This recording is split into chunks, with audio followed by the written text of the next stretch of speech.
Floor 12's new 3.8 lineup is here, and today I'm going to provide you with an educational guide on how to approach the floor and maximize your time. The good news is that this lineup is easy for a few reasons. Firstly, only one enemy in the entire floor has an elemental shield, and it is the Lecter in the first half of Chamber 1. This means that you can use almost any team you want, as there is no insane resistances to specific elements. Some teams do work better than others, but we'll get into that next. The second reason is that this requires almost no mechanical understanding. Previously, the Abyss limited your team comps and required a solid mechanical understanding of the enemies to effectively clear the Abyss, unless you're a whale of course. I did make an educational video on 3.7's lineup, and I'd recommend watching the first minute or two where I teach you some of the fundamentals you won't find anywhere else. For those who watched it, you'll understand what I'm saying. Crowd control and poise is not something you even need to know to clear this floor. The enemies will home in on you, and breaking poise isn't something you actually need to control. Okay, now let's talk about team comps. From my experience, freeze teams are absolutely incredible in the first half. In general, freeze teams slow down the rate of attacks and provide crowd control as a trade-off for zero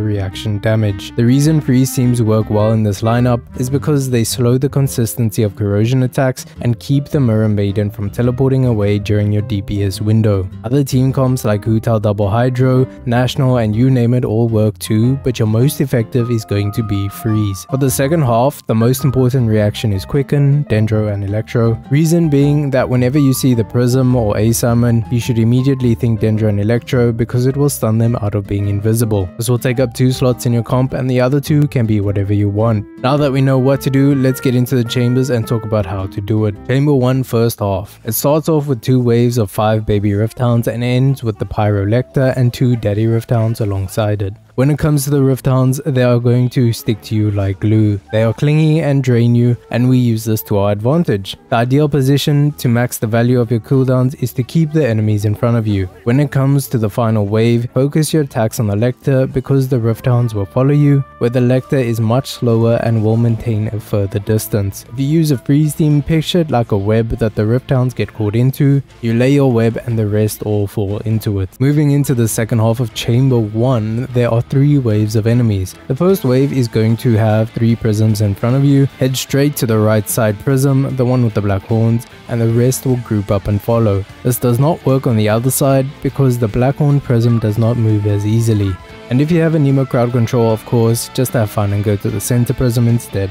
Remember, if they do go invisible, just use Dendro and Electro to apply the quicken reaction, which will immediately stun them out of it. The second wave will have 2 baby bishops. They do dive onto you, so crowd control is not something you actually need to initiate. However, when you do start your burst rotations, start them on the east or west side of the chamber, as this is where the next wave of enemies will spawn, and you can maximize your DPS value here. The baby bishops are quite squishy, so they won't take long to defeat. The final wave is going to be 2 of the Hydro Scythe Hilichurls and an Electro Lava Chill. The Lava Chill does like to dive and brawl, so focusing your attacks on the Hydro Hilichurls first will be more beneficial than chasing down the Lava Chill.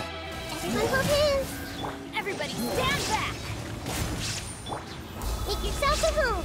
Chamber 2 first half. Something important to note about the Pyro Slinger is that when you approach them, they will always jump back in the opposite direction to your approach. Now we can abuse this by running to the outside of either Pyro Slinger, causing him to jump in front the center of the chamber and grouping up with the Hydro Dancers. You can do the same for the other Pyro Slinger and DPS down the enemies. Keep in mind you do have free Hydro application from the Eremites to swirl and break the shields of the Pyro Slingers. The second wave of enemies is the Black Serpent Knights that spawn in a tight group in the south of the chamber. Remember that if they hit a shielded character, they will generate shield for themselves. Since they're already compact from spawn, you can easily DPS them down while keeping them all in front of your line of sight. The big Geodude does have the most HP, so he should at all times be in front of your attacks, and when you see the Hydro Knight charge out, there's no need to chase him because he'll just come back. Chamber 2 second half is A Summon, so just remember that Quicken does stun it out of its invisible state, and DPS him down once you have, and you should be fine. Now you shall perish!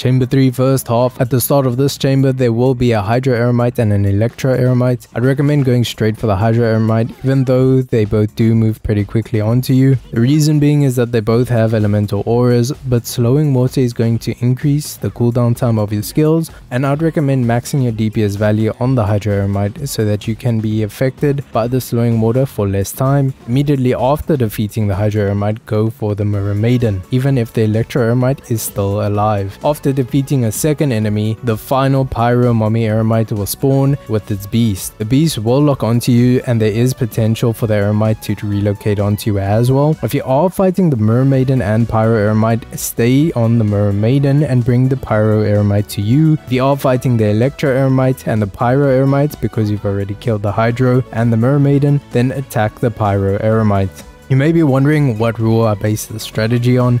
You'll want to prioritize targets that create distance from you, then targets that stay stationary, and then targets that close in on you. There are factors that change it, like slowing water that increases your cooldown times, or anything else that affects your resources. Once again, if you aren't certain about some terms, watch this video because the first 2 minutes will teach you all the terminology. If you found this helpful, I wish you all the best in the abyss, and I'll see you in the next video.